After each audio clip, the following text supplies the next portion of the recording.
నమస్తే, welcome to ABC news. ముందుగా headlines చూద్దాం.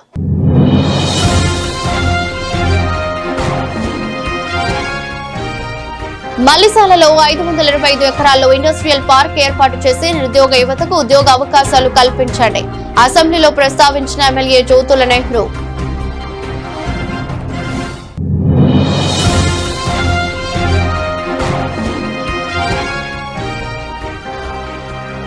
సమన్వయంతో బాధ్యతలు నిర్వర్తించాలని మాజీ ఎమ్మెల్సీ యాదిరెడ్డి అప్పారావు సూచన.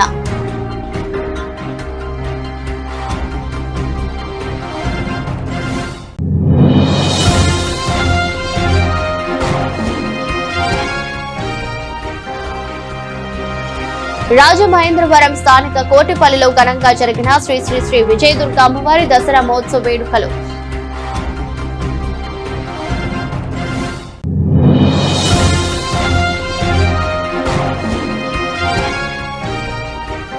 కమ్మాల చెరువు పార్కులో ప్రేక్షకులను ఆకట్టుకున్న నవదుర్గల విగ్రహాల ఎగ్జిబిషన్ ప్రదర్శన.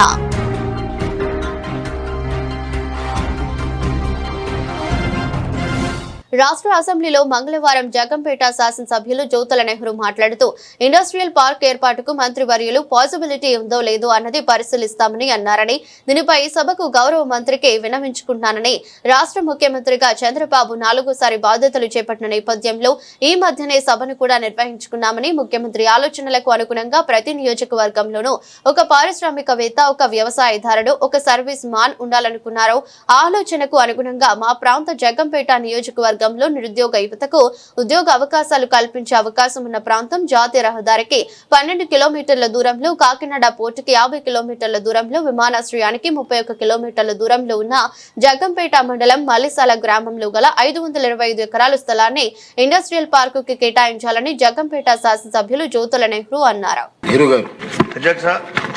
ధన్యవాదాలు అధ్యక్ష. గౌరవ మంత్రి గారు మరి పాజిబిలిటీ ఉంది లేదా అన్న దాన్ని పరిశీలిస్తామని చెప్పేసి అని అన్నారు. అయితే ఇక్కడ దీనికి ఉన్నటువంటి పాజిబిలిటీ మీద మీ ద్వారా ఈ సభకి గౌరవ మంత్రి గారికి కూడా మనవి చేయదలుచుకున్నాను. మా ప్రాంతంలో వ్యవసాయకంగా ఉన్నటువంటి ప్రాంతం మాది. మన గౌరవ ముఖ్యమంత్రి చంద్రబాబు నాయుడు గారు ముఖ్యమంత్రిగా 4 పర్యాయాలు చేసిన సందర్భంలో మొన్నే సభకు అన్వయించుకోవడం జరిగింది. మాకు ఇరిగేషన్ సోర్సెస్ అన్నది సక్సెస్ఫుల్గా వచ్చి ఇవాళ వ్యవసాయం చాలా బాగుంది. అయితే ముఖ్యమంత్రి గారి ఆలోచనలకు అనుగుణంగా ఏదైతే ప్రతి ఇంట్లోని కూడా ఒక పారిశ్రామికవేత్త, ఒక సర్వీసెస్, ఒక వ్యవసాయదారుడు ఉండాలనేటటువంటి ఆలోచన ఉందో ఆ ఆలోచన నెరవేరాలనుకున్న, మా ప్రాంతంలో ఆర్థిక పరిపుష్టి కలగాలనుకున్న, ఇండస్ట్రియల్గా కూడా డెవలప్ అవ్వాల్సినటువంటి అవసరం ఉంది. దానికి అనువైనటువంటి వాతావరణం 525 ఎకరాలు ఒకే ప్రాంతంలో ఉండడమే కాకుండా ఇక్కడ మరి చూసుకున్నట్టయితే ఈ 525 ఎకరాలకి కూడా పోర్టు కేవలం 51 కాకినాడ పోర్టు ఏదైతే ఉందో అది 50 కిలోమీటర్ల రమారమి 50 కిలోమీటర్ల దూరంలో ఉంది అధ్యక్ష. అలాగే ఎయిర్పోర్ట్ చూసుకున్నట్టయితే కేవలం 30 కిలోమీటర్ల దూరంలోనే ఉంది అధ్యక్ష. అలాగే రైల్వే స్టేషన్ చూసుకుంటే ఇక్కడికి కేవలం రైల్వే స్టేషన్ చూసుకుంటే 33 కిలోమీటర్లు ఉంది అధ్యక్ష. ఇక నేషనల్ హైవేస్ చూసుకున్నట్టయితే NH16 12 కిలోమీటర్లోనే ఉంది అధ్యక్ష. అలాగే ఒక నేషనల్ హైవే చూసుకుంటే మనం ఏదైతే ఇప్పుడు విజయనగరంలో కొత్తగా పడుతున్నటువంటి నేషనల్ హైవే కానీ ఇటులాగా ఛత్తీస్గఢ్ మహారాష్ట్ర వెళ్ళేటటువంటిది కానీ చూసుకున్నట్టయితే కేవలం 12 కిలోమీటర్లే ఉంటుంది అధ్యక్ష కనెక్టివిటీ. ఇలా అన్ని రకాలైనటువంటి సౌకర్యాలు ఉండడమే కాకుండా గతంలో జగ్గంపేట నియోజకవర్గంలో జగ్గంపేట హెడ్ క్వార్టర్లోనే మీకు తెలుసు అధ్యక్ష, మీరు జగ్గంపేట ఎంటర్ అవుతులో కల్లా గొట్టాలు కనపడాయి. మీకు 42 టైల్స్ ఫ్యాక్టరీస్ ఉన్నాయి అధ్యక్ష.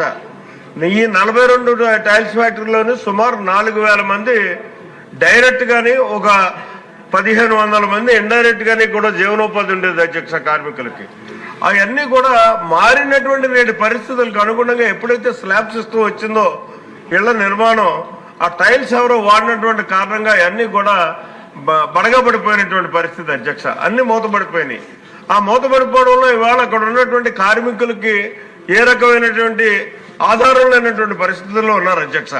ఇటువంటి పరిస్థితుల్లో మరి కార్మికుల దృష్ట్యా చూసుకున్నా ఇక్కడ 525 దాంట్లోని కూడా వ్యవసాయ అనుబంధ పరిశ్రమలు కానీ మనం తేగలిగినట్లయితే అటు వ్యవసాయదారుడికి రైతాంగానికి ఉపయోగపడేటటువంటి పరిస్థితి ఉంటుంది. ఇటు కార్మికులు ఒక 5-6 వేల మంది డైరెక్ట్గా ఇండైరెక్ట్గా ఒక 3,000 మందికి కూడా జీవనోపాధి కలిగేటటువంటి పరిస్థితి ఉంటుంది అధ్యక్ష మా ప్రాంతంలోని. అలాగే కాకుండా దీనికి ఉన్నటువంటి వనరులు అధ్యక్ష, ఈ 525 ఎకరాలకి కూడా నీటి వనరు కూడా చూసుకుంటే కేవలం 12 కిలోమీటర్ల దూరంలోనే పోలవరం కాలం వెళ్తున్నటువంటి పరిస్థితి ఉంది అధ్యక్ష. భూగర్భ జలాలు కూడా సమృద్ధిగా ఉన్నాయి అధ్యక్ష అక్కడ. ఇటువంటి పరిస్థితుల్లో అక్కడ ఇండస్ట్రియల్ పార్క్ పెట్టడానికి మాత్రం అన్ని రకాలుగానే అనువైనటువంటి విధానం ఉంది. కాబట్టి మరి గౌరవ మంత్రి గారు దయతోటి దీన్ని అంగీకరించేటటువంటి పరిస్థితి చెయ్యాలి అని చెప్పేసి కోరుకుంటూ, ఇదే కాకుండా ఏదైతే ఇండస్ట్రీస్ వచ్చినప్పుడు దానికి డ్రైనేజ్ సిస్టమ్ కూడా బాగుండాల్సినటువంటి అవసరం ఉంది. పరిసరాలు కలుషితం కాకుండా ఉండాల్సినటువంటి అవసరం ఉంది. కాబట్టి న్యాచురల్గా ఉండేటటువంటి బురద కాలువ అనేటటువంటి కాలువ ద్వారా ఏదైతే ఇందాక ఆవ గురించి ఎత్తారు అధ్యక్ష, ఆవులోకి వెళ్ళి గోదావరిలోకి వెళ్ళిపోయేటటువంటి పరిస్థితి ఉంటుంది అధ్యక్ష. దీనికి ఆటోమేటిక్గా న్యాచురల్ డ్రైనే ఉంది. ఆ డ్రైన్ ఉంది కాబట్టి ఈ 525 ఎకరాల్లోనే మనం ఈ ఇండస్ట్రియల్ పార్క్ని కానీ మనం ఏర్పాటు చేసుకోగలిగినట్టయితే ఈవేళ మన ప్రభుత్వం ఏదైతే ఆలోచన చేస్తుందో కూటమి ప్రభుత్వం, అదే రకంగా గౌరవ ముఖ్యమంత్రి గారు ప్రత్యేకంగా దేన్నైతే ప్రతి నియోజకవర్గానికి ఒక ఇండస్ట్రియల్ పార్క్ ఇస్తానని చెప్పేసి గతంలో ప్రకటించడం జరిగిందో, ఈ అన్నిటికీ కూడా అనువైనటువంటి విధానంలో ఉన్నటువంటి దీన్ని ఒక ఇండస్ట్రియల్ పార్క్గా ఎంత తొందరగా నిర్ణయం తీసుకుని కార్యక్రమం చేసినట్టయితే మనం అభివృద్ధి చెందడానికి ముందుకెళ్ళేటటువంటి పరిస్థితి ఉంటుంది. మా ప్రాంతంలో జీవనోపాధి కలిగేటటువంటి పరిస్థితి ఉంటుంది అధ్యక్ష. ఎందుకంటే అసలు ఇండస్ట్రీసే లేనటువంటి పరిస్థితి ఉంది అధ్యక్ష. మాకు ఉన్నది ఒకటి ఆక్వా రొయ్యలు ప్రాసెసింగ్ యూనిట్ ఉంది అధ్యక్ష. 2 యూనిట్లు ఉండి 1 యూనిట్ను మూసేశారు మొన్న అమెరికా కొట్టినటువంటి దెబ్బ వల్ల. అందులో సగం మంది ఈవేళ జీవనోపాధి లేక మళ్ళీ వెనక్కి వచ్చేసినటువంటి పరిస్థితి ఉంది అధ్యక్ష. ఇటువంటి పరిస్థితుల్లో దీన్ని ఎంత తొందరగా దీన్ని నిర్ణయం తీసుకుని ఎస్టాబ్లిష్ చేస్తే అంతా మా ప్రాంతానికి ఉపయోగపడేటటువంటి విధానం ఉంటుందని దాన్ని దయతో ఆలోచన చేసి గౌరవ మంత్రి గారు మరి చేయించి పెట్టాలని చెప్పేసి ఈ కార్యక్రమాన్ని విజయవంతం చేయాలని చెప్పి కోరుకుంటూ మీ దగ్గర సెలవు తీసుకుంటాను. అందరినీ కలుపుకుంటూ సమన్వయంతో బాధ్యతలు నిర్వర్తించాలని మాజీ ఎమ్మెల్సీ ఆదిరెడ్డి అప్పారావు తెలుగుదేశం పార్టీ నగర నూతన కమిటీ సభ్యులకు సూచించారు. నూతన కమిటీ సభ్యులుగా బాధ్యతలు స్వీకరించిన అధ్యక్షులు మజ్జి రాంబాబు, జనరల్ సెక్రటరీ బుడ్డిగా రాధా, ఉపాధ్యక్షులు ఉప్పులూరి జానకి రామయ్య, కార్యనిర్వాహక కార్యదర్శులు కంటిపూడి శ్రీను, కరగాని వేణు, మోకమాటే సత్యనారాయణ, కార్యదర్శులు కడలి రామకృష్ణ, ద్వారా పార్వతి సుందరి, మహమ్మద్ అస్లాం, కోశాధికారి శెట్టి జగదీష్, తిలక్ రోడ్లోని నగర టీడీపీ కార్యాలయంలో రోజు మాజీ ఎమ్మెల్సీ ఆదిరెడ్డి అప్పారావును మర్యాదపూర్వకంగా కలుసుకుని ఆశీర్వాదం పొందారు. ఈ సందర్భంగా మాజీ ఎమ్మెల్సీ ఆదిరెడ్డి అప్పారావు మాట్లాడుతూ సమర్థవంతమైన నాయకత్వానికి నగర కమిటీలో స్థానం దక్కిందన్నారు.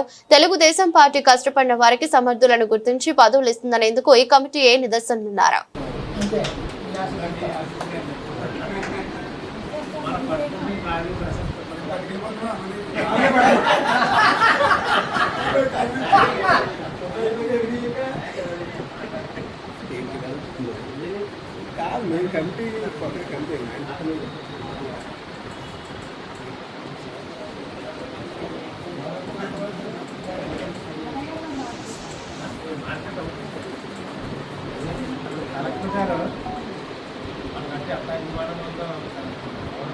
అడగండి అందరినీ వెళ్ళిపోమని ఆవిడ నేను 2:30 గంటలు మాట్లాడుతున్నాను. ఇప్పుడు ఏం పనులు చేయాలి చెప్పడం అప్పరాలి ఇలాంటిలాగంటే నేను ఆ రోజు కూర్చోనట్టు ఎమ్మెల్యే గారిని ఆ విధంగా తీసుకొని నేను కలిపి మన రవిచంద్రను పట్టుకొని గోదావరి తీరంలోని రాజమహేంద్రవరం దేవి చౌక్ అమ్మవారి 92వ నవరాత్రుల మహోత్సవం వైభవంగా దసరా ఉత్సవాలు ప్రారంభమయ్యాయి. దసరా ఉత్సవాలలో రెండవ రోజైన మంగళవారం ఉదయం నుంచి అమ్మవారికి అభిషేకం నిర్వహించారు. పట్టు వస్త్రాలతో అలంకరించి కుంకుమార్చన చేశారు. మంగళవారం దేవి చౌక్ అమ్మవారు గాయత్రి దేవి అవతారంలో భక్తులకు దర్శనమిచ్చారు. ఉత్సవ వేదికపై కమిటీ అధ్యక్షులు బత్తుల రాజేశ్వరిరావు దంపతులు పూజలు చేశారు. మందార పూలతో గాయత్రి దేవి పూజ చేశారు. ఈ కార్యక్రమంలో దేవి ఉత్సవ కమిటీ సభ్యులు పాల్గొన్నారు.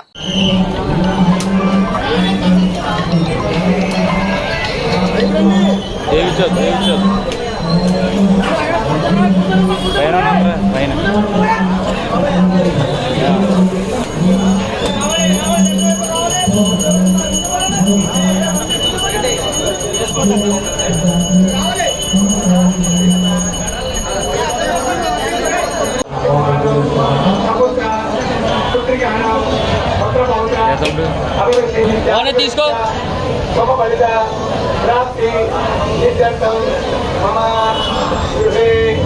అఖిలలక్ష్మి జగన్నివాస ప్రాప్తి సిద్ధాంతం శ్రీదేవి బాలాత్రి దేవత శ్రీచంద్రం విరాజికి శ్రీ గణిత ఆత్మనామ నారాయణ పూజ పూజ కలిసి అందరూ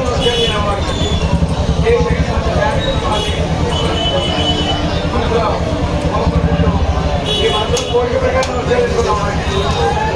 ఈ మనోవాంఛ సిద్ధించాలని మనసులో కోరిక నెరవేరి అనుకున్నవన్నీ జరిగి అందరూ సంతోషంతో. పేరు ఆసుపు మల్లికార్జునరావు మల్లిబాబు, జాయింట్ సెక్రటరీ.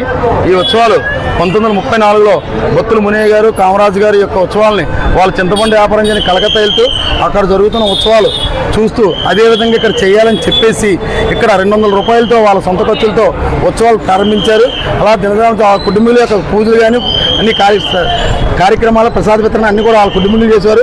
1960లో బొత్తుల మల్లికార్జున గారు, బొత్తుల ప్రకాశం గారు, రాయవరపు వీరయ్య గారు అందరూ కలిసి అమ్మవారి గుడిని నిర్మించి అప్పుడు దాకా ఈ సెంటర్ 3 లాంతల జంగలు ఉండేది. మున్సిపాలిటీ వాళ్ళు అప్పుడు దాకా 3 లాంతలు వెలిగించి సెంటర్లు విలువలు ఇచ్చేవారు. అప్పుడు దాకా కూడా 3 లాంతలు ఉన్న సెంటర్ దేవి చౌక్ సెంటర్గా నామకరణం జరిగింది. అప్పటి నుంచి ఈ 5 రోడ్లలో సాంఘిక నాటకాలు, సురభి నాటకాలు, ఎగ్జిబిషను, అలాగే సాంస్కృతిక కార్యక్రమాలు, పౌరాణిక నాటకాలు, ప్రముఖ నంది నాటక గ్రహీతులు, అలాగే పద్మవిభూషణ్ గ్రహీతులు కూడా పౌరాణిక నాటకాలు ప్రత్యేకత రాజమండ్రికి ఇదంతా కూడా జరిగేది. అలా రమారమి మల్లికార్జున తర్వాత మాదిరెడ్డి చెన్నకేశ్వరరావు ఒక 25 సంవత్సరాలు ఈ ఉత్సవాన్ని అభివృద్ధి చేశారు. తర్వాత తోలేటి దండరాజు గారు ఒక 12 సంవత్సరాలు అభివృద్ధి చేసి 2020లో బత్తుల మల్లికార్జునరావు అబ్బాయి బత్తుల రాజరాజేశ్వర అధ్యక్షులయ్యి అక్కడి నుంచి కూడా అప్పటి నుంచి జరుగుతున్న ఉత్సవాలు ఇంకా దినదినాభివృద్ధి చేస్తూ విద్యుత్ కాంతితో అభివృద్ధి చేశారు. అలాగే ఈ సంవత్సరం ఇప్పుడు దాకా 1991 సంవత్సరాలు పూర్తి చేసుకుని 92వ సంవత్సరం ఉత్సవాలు ప్రారంభమయ్యి ఈరోజు రెండో రోజు గాయత్రీమాత అవతారం, వేదమాత గాయత్రీమాత అవతారంతో అమ్మవారు దర్శిస్తూ పూజ కార్యక్రమాలు జరుగుతున్నాయి, ప్రసాద వితరణ జరుగుతున్నాయి. భక్తులకు అందరికి కూడా మంచి ఏర్పాట్లు చేసాం. అలాగే 28వ తారీఖున 108 దంపతుల పూజ. ఆ రోజు పూజలో పాల్గొన్న దంపతులందరూ మా కమిటీ వారు అలాగే మా కమిటీ సభ్యులు వచ్చిన దంపతులందరికీ కూడా ప్రసాద వితరణ చేస్తున్నారు. 29వ తారీఖు మూలా నక్షత్రం. ఆ రోజు మన పూజలో పాల్గొన్న పిల్లలందరికీ సరస్వతి పూజ. ఆ పూజ నిమిత్తం పుస్తక వితరణ చేస్తున్నాం. అలాగే 2వ తారీఖు విజయదశమి నిర్వహిస్తున్నాం. ఆ రోజు అమ్మవారు రాజరాజేశ్వరి అలంకరణతో అందరం కూడా సుఖశాంతులతో ఉండాలని దీవిస్తారు. అలాగే 4వ తారీఖు అమ్మవారు ఉద్వాసన చేస్తాం. 12వ తారీఖు అన్న సమారాన్ని ఒక 10,000 మందికి ఏర్పాటు చేస్తాం. ఈ కమిటీలో మాకు సహకరించిన చందాదారులకి, పోలీస్ శాఖ వారికి, అలాగే ఆర్ఎన్బి వారికి, అన్ని అధికారులు, మున్సిపల్ అధికారులకి అందరూ కూడా కమిటీ తరఫున ధన్యవాదాలు తెలుస్తూ ప్రెస్ వారికి, పత్రికా విలేకరికి అందరూ కూడా, ప్రింట్ మీడియాకి అందరూ కూడా ధన్యవాదాలు తెలియజేస్తున్నాం. స్థానిక కోటిపల్లి బస్టాండ్ ఆటో యూనియన్ వారి శ్రీ శ్రీ శ్రీ విజయదుర్గ అమ్మవారి ఆలయం నందు 39వ దసరా మహోత్సవ వేడుకలు నిర్వహిస్తున్నారు. ఆలయ గౌరవ అధ్యక్షులు బట్లంకి నాగప్రకాష్ మీడియాతో మాట్లాడుతూ సెప్టెంబర్ 22వ తేదీ సోమవారం కలశ స్థాపనతో అమ్మవారి దసరా మహోత్సవ వేడుకలు ప్రారంభమయ్యాయని, ఒక్కొక్క రోజు ఒక్కో రూపంలో అమ్మవారి దర్శనమిస్తారని, యథావిధిగా ప్రతి రోజు కుంకుమ పూజలు, చండీ హోమం ఉంటాయన్నారు. సెప్టెంబర్ 26వ తేదీ శుక్రవారం రోజు సాయంత్రం నిప్పులగుండం ఆలయం వద్ద ఉంటుందని, బాగా ప్రసిద్ధి చెందిందని, భక్తులు భవానీలు అధిక సంఖ్యలో పాల్గొంటారన్నారు. సెప్టెంబర్ 29వ తేదీన సోమవారం సరస్వతీదేవి మాల నక్షత్రం సందర్భంగా సరస్వతీదేవి పూజకు భారీ ఏర్పాట్లు చేస్తామని, పూజలు చేసుకోవడానికి పిల్లలు అధిక సంఖ్యలో హాజరవుతారన్నారు. అక్టోబర్ 2వ తేదీ విజయదశమి పండుగను పురస్కరించుకుని మహాపూర్ణాహుతి సమీ పూజ నిర్వహిస్తామన్నారు. అక్టోబర్ 10వ తేదీ శుక్రవారం మహాన్న సమారాధన నిర్వహిస్తామని, సుమారుగా 10,000 మందికి అన్నప్రసాద వితరణ జరుగుతుందన్నారు.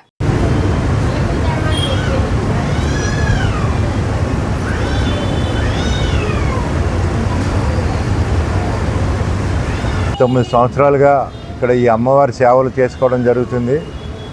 అయితే నేను ఇక్కడికి గౌరవ అధ్యక్షుడిగా వచ్చి 14 సంవత్సరాల నుంచి కూడా మా ఆధ్వర్యంలో చేస్తున్నాం. ఎందుకంటే ప్రెసిడెంట్గా ఈయన, వర్కింగ్ కమిటీ ప్రెసిడెంట్గా గోపి గారు, ప్రెసిడెంట్గా మా సూరిబాబు గారు, సెక్రటరీగా నాగార్జున గారు, సూరిబాబు గారు, వీళ్ళందరూ కూడా కమిటీ సభ్యులందరూ కూడా ఇక్కడ మేము 14 సంవత్సరాలుగా ఈ అమ్మవారిది ఇక్కడ ఘనంగా ఉత్సవాలు చేయడం జరుగుతుంది. అయితే ప్రతి సంవత్సరం కూడా ఇదే విధంగా ఇక్కడ మేము మరి మంచి విగ్రహాన్ని తీసుకుని వచ్చి ఇక్కడ పెట్టి భక్తులందరికీ కూడా ఇక్కడ రోజు ఉదయమే 7 గంటల నుంచి కూడా కుంకుమ పూజలు స్టార్ట్ చేసి, అలాగే ప్రతిరోజు ఉదయం సాయంత్రం కూడా ఇక్కడ చండీ హోమం జరుగుతూ ఉంటుంది.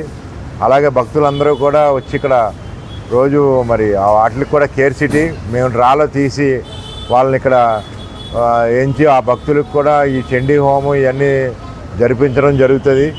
అలాగే నిత్యం కూడా ఇక్కడ ధూపదీప నైవేద్యాలతో మరి ప్రతిరోజు కూడా ఇక్కడ ఎంతో ఘనంగా పూజలు జరుగుతూ ఉంటాయి.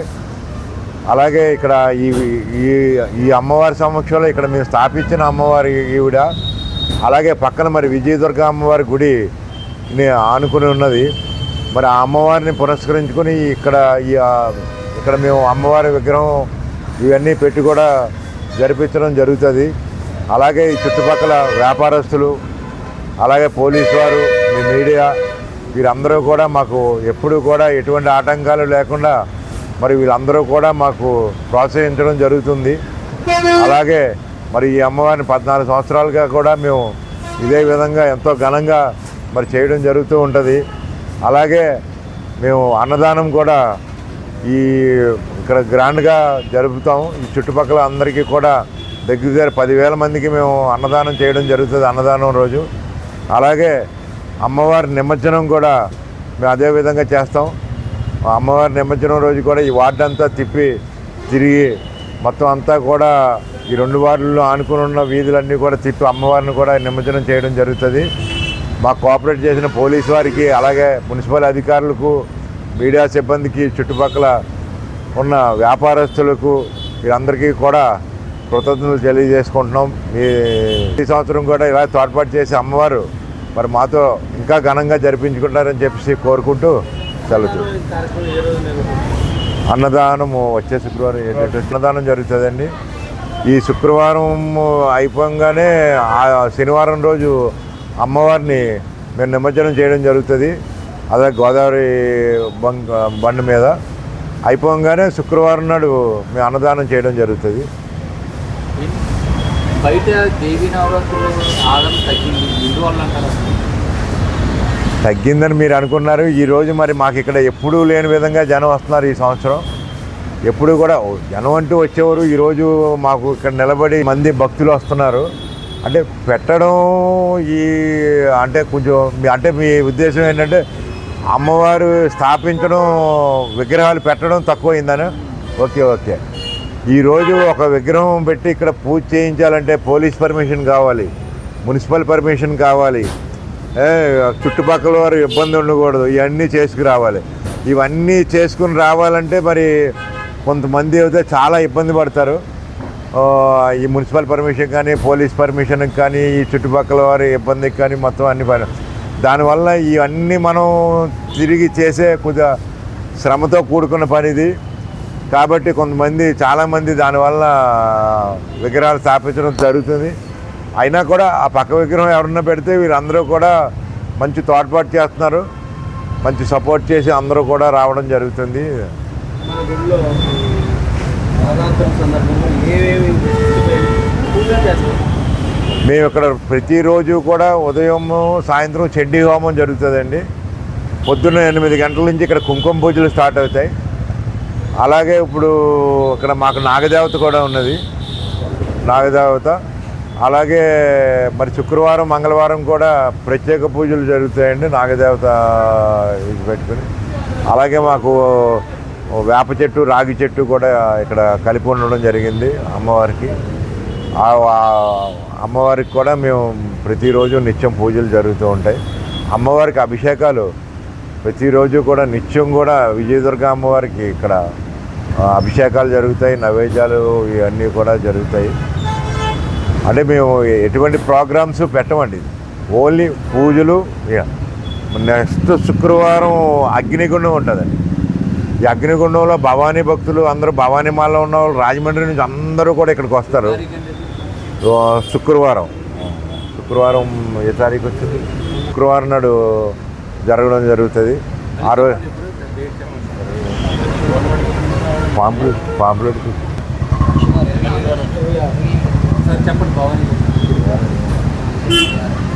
26 శుక్రవారం ఇక్కడ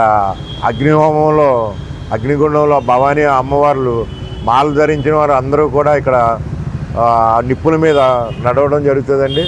ఎందుకంటే రాజమండ్రి అంతటా కూడా ఇక్కడికి వస్తారు. కనీసం లేదంటే 200 మంది పై భక్తులే ఇక్కడికి వచ్చి ఆ రోజు అమ్మవారి ఆశీర్వాదాలతో మరి అగ్నిగుండం మీద నడుస్తూ జరుగుతున్నది. ఇన్ని సంవత్సరాల నుంచి జరుపుతున్నాం, కానీ ఎప్పుడు కూడా అమ్మవారు మాకు ఎటువంటి చిన్న ఆటంకం కూడా రాకుండా, అగ్నిగుండంలో కూడా నడిచినా కూడా ఎటువంటి భక్తులకి ఎటువంటి అపాయం లేకుండా ఎప్పుడు కూడా ఎంతో మరి భక్తి శ్రద్ధలతో చేసిన దానికి అమ్మవారు కూడా మాకు కరుణించి ఎటువంటి చిన్న ఆటంకం కూడా లేకుండా చాలా బాగా జరుగుతుంది ఆ రోజు. రాజమండ్రి స్థానిక కంబాల చెరువు పార్కులో దసరా సందర్భంగా నవదుర్గల విగ్రహాల ప్రదర్శన ప్రేక్షకులను ఆకర్షించనున్నాయి అని నిర్వాహకులు కిలపర్తి శ్రీను తెలిపారు. ఈ నవదుర్గ ఎగ్జిబిషన్ ను చిన్నారి నిర్వాహకులు చేతుల మీదుగా రిబ్బన్ కటింగ్ చేసి ఘనంగా ప్రారంభించారు. శ్రీను మాట్లాడుతూ రాజమండ్రిలో ఎన్నో ప్రదర్శనలు ఉన్నా మన సంప్రదాయాలకు అనుగుణంగా ప్రజలు ఎక్కువగా ఎగ్జిబిషన్ దర్శనాలు ఇష్టపడతారని, మేము ఏర్పాటు చేసిన ఈ నవదుర్గ విగ్రహాలు దసరా సందర్భంగా ఏర్పాటు చేశాం. అలాగే ఈ ప్రదర్శన చాలా ఆకట్టుకుంది. 365 రోజులుగా ఈ విగ్రహాల ఏర్పాటుకు చిత్ర కళాకారులు శ్రమపడ్డారు. ఈ ప్రదర్శన కొనసాగిస్తాం. అమ్మవారు కలియుగ దైవం శ్రీ వెంకటేశ్వర స్వామి వారి విగ్రహం ఏర్పాటు చేశాం. ప్రజలందరూ విచ్చేసి ప్రదర్శనను తిలకించాలని కోరారు.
పేరు కిలపతి శ్రీనివాసరావు. నేను కంబాల చెరువు పార్కు కాన్రేడ్ని. మేము ఇంతకుముందు జరాసిక్ పార్క్ అని ఇందులో పెట్టాం, బాగా సక్సెస్ అయ్యింది. ఇప్పుడు నవరాత్రుల సందర్భంగా ఈ 9 రోజులతో పాటు కంటిన్యూగా కూడా ఉంటుంది. నవగ్రహాలు ఎగ్జిబిషన్ పెడుతున్నాం. అమ్మవారి అన్నీ ఉంటాయి. నవదుర్గలు ఇవాళ మా మనవరాల చేత రిబ్బన్ కట్ చేయించాము. ఇవి బోర్డు మీద ఉన్న దేవతలు అందరూ ఉంటారు. దీంతో పాటు వెంకటేశ్వర స్వామి వినాయకుడు ఉంటుంది. రియలిస్టిక్ గా ఉంటుంది. మీరు ఎక్కడ డైరెక్ట్ తిరుపతిలో ఎలా చూసారో అలా ఉంటుంది. దీనికి ఇంచుమించు 40 మంది 1 year కష్టపడి దీన్ని తయారు చేశారు. దీనికి ఒరిజినల్ గా తయారు చేసిన ఆర్కిటెక్చర్ వచ్చి ప్రస్తుతం సింగపూర్ లో ఉన్నారు. ఆయన ఈ వారంలో వచ్చిన తర్వాత మళ్ళీ మీ అందరిని పిలిచి మళ్ళీ చేస్తాం. ఇది ఒరిజినల్ గా ఏంటంటే దీన్ని సపరేట్ గా టికెట్ ఏం లేదు, ఫ్రీయే. జరాసిక్ పార్క్ చూసిన వాళ్ళకి ఇది ఫ్రీగా లోపల పంపిస్తాం. ఎన్ని రోజులు ఉంటుంది? కంటిన్యూగా ఉంటుంది. 9 రోజుల తర్వాత కూడా కంటిన్యూ చేస్తాం. టైమింగ్స్ అని చెప్తారా? టైమింగ్స్ ఉదయం 9 నుంచి రాత్రి 9 వరకు ఉంటుంది. జనసేన పార్టీ ఇన్ఛార్జిగా అనుశ్రీ సత్యనారాయణకి మరొకసారి అవకాశం కల్పించిన డిప్యూటీ సీఎం పవన్ కళ్యాణ్ కి కృతజ్ఞతలు తెలియజేస్తూ శ్రీవల్లి దేవసేన సమేత నాగబంధ సుబ్రహ్మణ్యేశ్వర స్వామి దేవాలయంలో అభిషేక పూజ నిర్వహించారు. దేవస్థానం చైర్మన్ వైవిడి ప్రసాద్ అనుశ్రీ సత్యనారాయణని ఆహ్వానించి సత్కరించారు.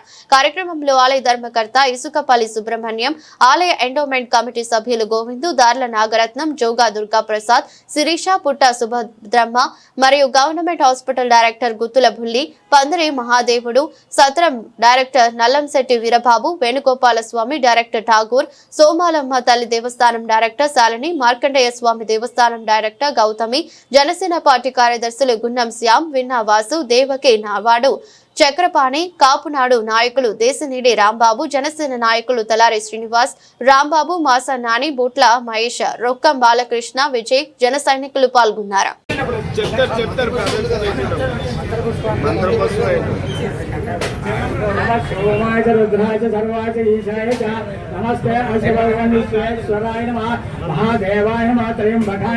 త్రిపురాంతకాయ నమః, త్రికాగ్ని కాలాయ నమః, కాలాగ్ని రుద్రాయ నమః, ఓం భవాయ నమః, భవలింగాయ నమః, ఓం సర్వాయ నమః, సర్వలింగాయ నమః, ఓం ఆత్మాయ నమః, ఆత్మలింగాయ నమః, ఓం హిరణ్యాయ నమః, హిరణ్యలింగాయ నమః, ఓం సువర్ణాయ నమః, సువర్ణలింగాయ నమః. యథాశక్తి శ్రీ వరసిద్ధి వినాయక శ్రీ బాదే పరమేశ్వర శ్రీ నాగబంధ సుబ్రహ్మణ్యేశ్వర స్వామినే నమః. యథాశక్తి మహిన్యాసపూర్వక రుద్రాభిషేకం సమర్పయామి. అనంతరం నారికేల జలాభిషేకం సమర్పయామి. ధూపోయం ధూపమాగ్రాపయామి. ఈ దండ కూడా వేసాను స్వామి.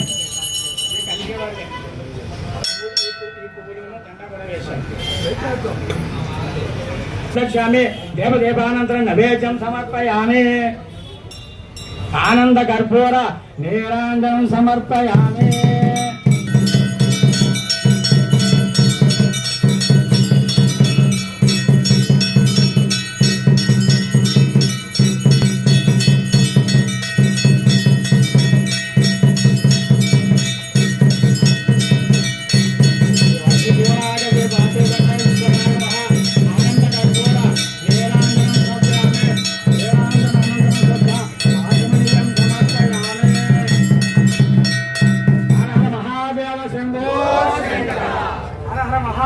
శంభో శంకర, హర హర మహాదేవ శంభో శంకర. ఓం శ్రీ సర్వభవాయ నమః. ఆనంద కర్పూర నీరాంజనం సమర్పయామి. నీరాంజనంతరం శుద్ధ ఆచమనీయం సమర్పయామి. అపరాధ నమస్కారం సమర్పయామి. శాస్త్రాంగ నమస్కారం సమర్పయామి. మంత్రక్ష గణేశ్వర శ్రీ వసతి వినాయక శ్రీ బాదే పరమేశ్వర శ్రీ నాగబంధ సుబ్రహ్మణ్యేశ్వర స్వామి నమః. యథాశక్తి ఆత్మ ప్రదక్షిణ నమస్కారం సమర్పయామి. మనసా వాస అపరాధ నమస్కారం సమర్పయామి. స్వామి వారికి మీ మనసులో ఉన్న కోరికను లంపలు వేసుకొని స్వామి వారికి విన్నవించుకోండి. మీరు అందరూ కూడా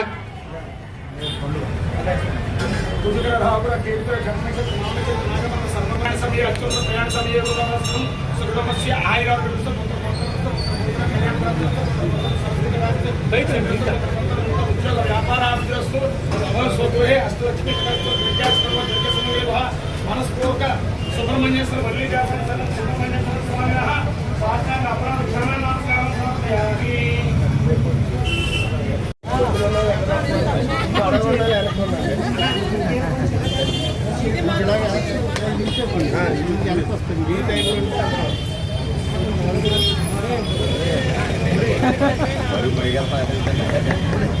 ఉన్నాం కదండి వేసుకొని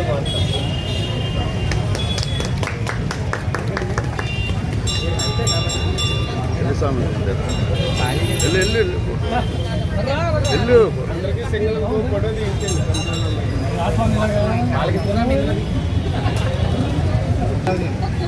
మహిళా రిజర్వేషన్ అమలు చేయట్లేదు చైర్మన్ గారు.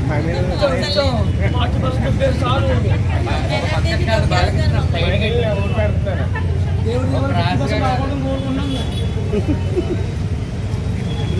ఈరోజు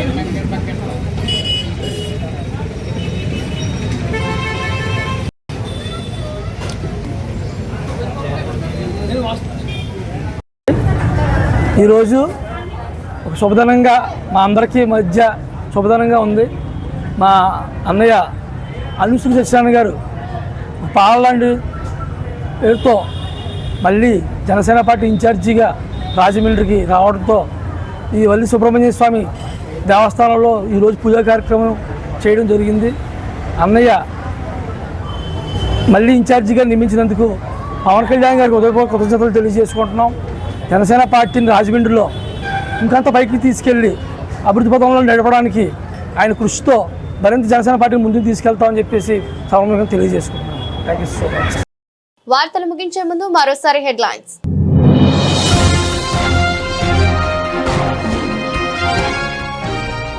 మల్లిసాలలో 525 ఎకరాల్లో ఇండస్ట్రియల్ పార్క్ ఏర్పాటు చేసి నిరుద్యోగ యువతకు ఉద్యోగ అవకాశాలు కల్పించండి. అసెంబ్లీలో ప్రస్తావించిన ఎమ్మెల్యే జ్యోతుల నెహ్రూ.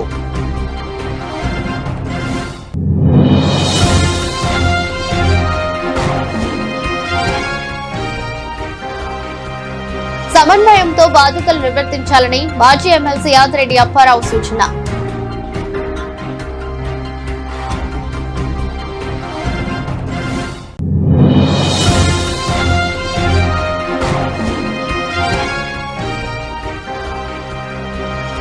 రాజమహేంద్రవరం స్థానిక కోటిపల్లిలో ఘనంగా జరిగిన శ్రీ శ్రీ శ్రీ విజయదుర్గ అమ్మవారి దసరా మహోత్సవ వేడుకలు.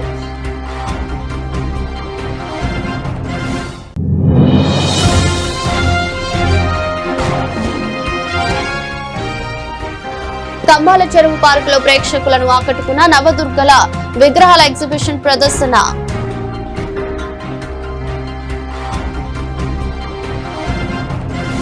ఇది బులెటిన్. మరో బులెటిన్ లో మళ్ళీ కలుద్దాం. అంతవరకు సెలవు. నమస్కారం.